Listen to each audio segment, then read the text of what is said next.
সরকার পতনে কি কি অবদান তার আছে? আর যেই পরিমাণ ঝুঁকি আপনি নিয়েছেন বলেন, এই অথচ আপনাদেরকে একটা হেলো বলছে শেষ পর্যন্ত, আপনাদেরকে এক কাপ চার দাওয়াত পাঠিয়েছে, ভাই আপনারা আসেন একটু দেশে এসে আমার সঙ্গে চা খাওয়ান, আপনি বলেন। এই অকৃতজ্ঞ সরকারের কাছ থেকে আপনি কি আশা করেন হাসমি ভাই? এই স্পষ্ট কথাটা বলেছে, আমি তাকে ধন্যবাদ জানাই, সাধুবাদ জানাই। এই ছেলেদের সৎ সাহস আছে কথা বলার, সে বলেছে। তো এখন এটা বলার পরে যদি আপনারা বলেন মাথা উঁচু করে আসবে, যাকে তার নিয়োগপ্রাপ্ত যারা তাকে নিয়োগ দিয়েছে তারা বলতেছে সে বেইমানি করেছে, তার মানে উনি বেইমান। এটা আমি বলি নাই, নাসির বলেছে এবং প্রকাশ্যে টেলিভিশনে বলেছে। ডক্টর ইউনূসকে বই দিয়ে জ্ঞান দিয়ে কোনো লাভ আছে বলেন? আমি তো মনে করি আমার মতো বোকা যদি হইতো না, তাহলে ওনার হাতে একটা মোমবাতি ধরা দিতাম,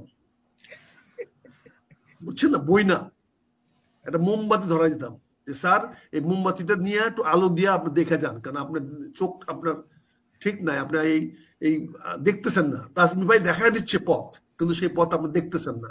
সারোয়ার ভাই পথ দেখা দিচ্ছে, আপনি দেখতেছেন না। বই পড়ায় কি হবে? বই পড়াইতে হলে তো এই যে আপনাদের পিছনে বইগুলো আছে, এইগুলো তো পড়াইতে গেলে তো উনি গুলো বলবে যে এই বই কবে শেষ করছি। বই না। আমি হইলে আমি আমার নেতাকে অনুরোধ করতাম যে আপনি একটা মোমবাতি ধরায় দেন, সাথে পারলে একটা মেজবাতিও দিয়ে দেন, যাতে এটা জ্বালায় দেখে দেখে বাংলাদেশে এসে পৌঁছেন। এখন তো উনি প্লেনে উঠতে ভয় পাবেন, যেভাবে বোয়িং পড়ে গেছে গা, বোয়িং এর যে অবস্থা, বোয়িং যখন ক্র্যাশ করছে কোন প্লেনে উঠবেন আল্লাহ জানে। উনি প্লেনে উঠতে সাহস পাবেন কিনা, বোয়িং এ উঠবেন না ওই যে ফ্রান্সের কি আছে উঠেতে উঠবেন আল্লাহ জানে। ঢাকায় আসবেন কিনা জানি না। আমি কিন্তু বলেছিলাম, আপা কদিন আগে আমার একটা হেডলাইনও করেছে যে মাথা নিচু করে উনি ঢাকায় আসবেন। উনি তো প্রেসকে ফেসও করবেন না, উনি ঢাকায় নেমে ওনারা তো প্রেসকে ফেসও করেন না।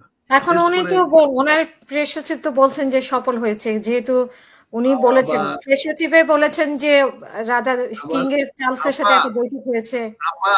আমি আমার ঘরে বসে যখন নাচ গান করি, কেউ দেখা করতে আসলে আমার চাকর বলে দেয় স্যারে ঘুমাইতেছে। কারণ আমি যে নাচ গান করতেছি এটা তো বলবো না, আমার চাকর বলে দেয়, আমার দারোয়ান বলে দেয় যে স্যারে ঘুমাইতেছে, এখন দেখা হবে না। চাকরের কামই ছিল ব্লাব দেওয়া। এখন আপনি ব্যর্থ মনে করছেন কেন? ওনার তো একটা সফল বৈঠক হয়েছে। ব্যর্থ না হলে ইউনূস সাহেব কথা বললেন না কেন? ব্যর্থ না হলে ইউনূস সাহেব এবং তারেক রহমান সাহেব দুজনে হাতে হাত মিলে বাইরে আসলেন না কেন একসঙ্গে? কেন বাইরে এসে প্রেসকে বললেন না এভরিথিং ইজ সেটেল, আপনারা চিন্তা করেন না, নির্বাচন যত সময় হবে? এটা বললে তো পারতেন। যত সময় বললে তো বোঝা যেত, আমরা স্পেকুলেট করতাম।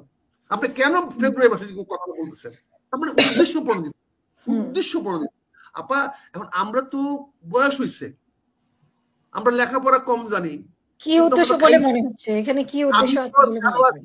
সারোয়ার ভাই যত বই পড়ছে অত বই আমি কেন দেখিও আপনার মনে হয়েছে মাথা নিচু করে আসছে? সারোয়ার ভাই যত বই পড়ছে, হাসমি যত বই পড়ছে, আমি এত বই দেখিও নাই। কিন্তু সারোয়ার ভাই যত ভাত খাইছে, যত পানি খাইছে, তার চেয়ে অনেক বেশি ভাত আমি খাইছি। আমার তাসমি ভাই যত পানি খাইছে, তার চেয়ে বেশি অনেক পানি আমি বেশি খাইছি। এটা তো আমি তো পানি খাইছি বেশি, ভাত খাইছি বেশি, হয়তো বুঝি কম, কিন্তু আমি তো বই পড়ি নাই। কিন্তু আমি বুঝি বেশি, কারণ আমার খায় আমার শরীরে তাগত হয়েছে, আমার খায়া মাথার মধ্যে কতগুলা মোটা বুদ্ধি হয়েছে। আমি তো মোটা বুদ্ধি বুঝি, আমি তো সূক্ষ্ম বুদ্ধি বইয়ের বুদ্ধি বুঝি না, পরের দেখা বুদ্ধি বুঝি না। আমি তো পরের বই পড়া, আমি পরের দেখা পথে যাই না। আমি কেন মোমবাতি বলছি? আমি তো পরের বই পড়া পরের মতো করে বুদ্ধিতে যাই না। আমি মোটা ভাত খাইয়া, বেশি ভাত খাইয়া, বেশি পানি খাইয়া আমার মাথা মোটা হয়েছে, আমি সোজা যেদিকে দেখি আমি সোজা সেদিকে যাই। এই পথ ভুল কি ভুল না, ওটা রাস্তার মাথায় গিয়ে আমি বুঝি, এর আগে বুঝি না। কিন্তু হাসমি ভাই, সরোয়ার ভাই আগেই বুঝে এটা ভুল পথ, কারণ ওরা অনেক বই পড়েন। এটা আমি পারবো না, আমার পক্ষে সম্ভব না। কিন্তু আনফর্চুনেটলি দেশটা তো আমি চালাবো, সরোয়ার ভাই চালাতে পারবে না, হাসমি ভাই চালাতে পারবো না। হাসমি ভাইরা যত আলোচনা করেছেন গত 15 বছর ধরে, আমার মনে হয় সেদিকে না গিয়ে আপনি আপনার কথা বলেন যে আপনি কেন যে কর্কশ ভাষায়, যে সুন্দর ভাষায়, ভালো ভাষায় প্রধানমন্ত্রী শেখ হাসিনাকে পথ বাদলাইছেন। এই সরকার তো উচিত ছিল হাসমি ভাইকে নিয়ে আসা, ওই সালাউদ্দিনকে না, ওই আমাকে বলেন তো ওই যে কিনা নাম যেন, ওই যে উপদেষ্টা বানাইছি আমরা, কি নাম বলেন না, বুঝলো যে নামটা, কোন উপদেশক? রজার রহমান। খলিলুর রহমানের কি কন্ট্রিবিউশন হাসমি ভাই? হাসমি ভাই গত 15 বছরে সরকার পতনে কি কি অবদান তার আছে? আর যেই পরিমাণ ঝুঁকি আপনি নিয়েছেন বলেন, এই অথচ আপনাদেরকে একটা হেলো বলছে এস পর্যন্ত? আপনাদেরকে এক কাপ চা দাওয়াত পাঠিয়েছে, ভাই আপনারা আসেন একটু দেশে এসে আমার সঙ্গে চা খাওয়ান, আপনি বলেন। তো এই অকৃতজ্ঞ সরকারের কাছ থেকে আপনি কি আশা করেন হাসমি ভাই? আপনি বলেন, আপনাদের কন্ট্রিবিউশন এই জাতি কি ভুলতে পারবে? বলেন। তাজ হাসমি তো তাজ হাসমি। তাজ হাসমি বলতে টেরর টু শেখ হাসিনা। তাজ হাসমির নামে হুলিয়া হয়েছে। বলেন, তাজ হাসমিকে পারলে ক্যানাডাতে গুলি করে মারা হইতো। কিন্তু সেই তাজ হাসমিকে একটা দিন বলছে আপনার আসেন একটু আমার সঙ্গে চা খাওয়া যান এসে, টিকেটে ভাড়া দিত না। আল্লাহর রহমতে সেই ভাড়া আপনার কাছে আছে। সাপোর্টে নিয়ে বলেন, তারপরে আপনি আসতে পারবেন, কিন্তু এটা হয় নাই, হয় নাই। শুনেন, আপনাকে এই যে আক্তার ছেলেটা সত্যি কথা বলছে যে বৈষম্যবিরোধী ছাত্র আন্দোলনের সঙ্গে যারা আহত নিহত হয়েছে তাদের সঙ্গে বেইমানি করা হয়েছে। বেইমানটা কে হাসমি ভাই?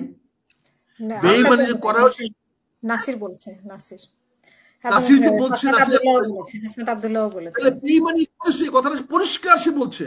বেইমানিটা কে করেছে? হাসমি ভাই করেছে? অবভিয়াস। সারোয়ার ভাই করেছে? তারেক রহমান করেছে? বলেন। নিশ্চয় তারেক রহমান সব করে নাই। এই স্পষ্ট কথাটা বলেছে, আমি তাকে ধন্যবাদ জানাই, সাধুবাদ জানাই। এই ছেলেদের সৎ সাহস আছে কথা বলার, সে বলেছে। তো এখন এটা বলার পরে যদি আপনারা বলেন মাথা উঁচু করে আসবে, যাকে তার নিয়োগপ্রাপ্ত যারা তাকে নিয়োগ দিয়েছে তারা বলতেছে সে বেইমানি করেছে, তার মানে উনি বেইমান।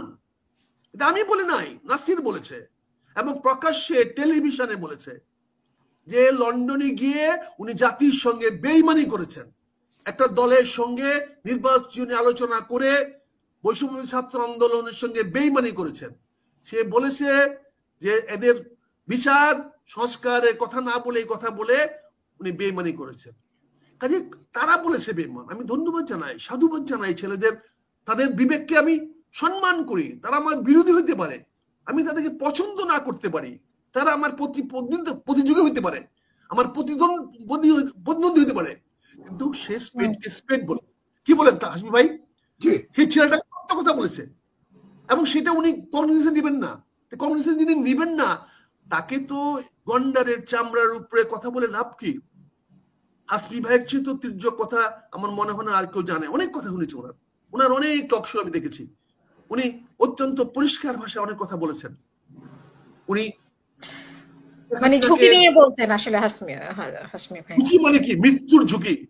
ওই সময় দেশে আসলে সোজা জেলখানা যেত, সোজা, কেউ জিজ্ঞাসা করতো না। আমি গুলিও খাইতে কিনা। আমি নিজেও নিয়েছি ঝুঁকি। হাসমি ভাই তো অনেক বেশি নিয়েছে, আমি একটুখানি নিয়েছি। ভাই গুম খুনের প্রথম শিকার হইতো। হ্যাঁ, সেই হাসমি ভাই খুব কাজে আজকে বলি উনি রকচটা ভাবে কথা বলতেন আর কি, কোনো কিছু রাগ ঢাক রেখেই কথা বলতেন। এখনো বলে যাচ্ছেন, এখনো দেশের জন্য যেটা ভালো সেটা বলে যাচ্ছেন। হাসমি ভাই যা সত্য তাই বলতেন। ওনার জ্ঞান মেধা বুদ্ধি দিয়ে বলতেন। আমাদের মতো তো ভাত খাওয়ার না মুডা বাঙালি না।